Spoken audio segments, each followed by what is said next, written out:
All right, round 3. And they've decided that instead of just trying to get him in, they're just gonna leave the truck down here and then walk the material up. So yeah, great day, but it's part of learning.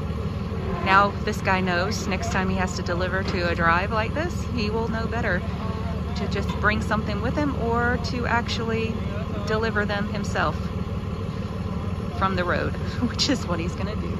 He has to walk all the way up our driveway with him. Him and the plumber are gonna work on it, and the general contractor. Yay!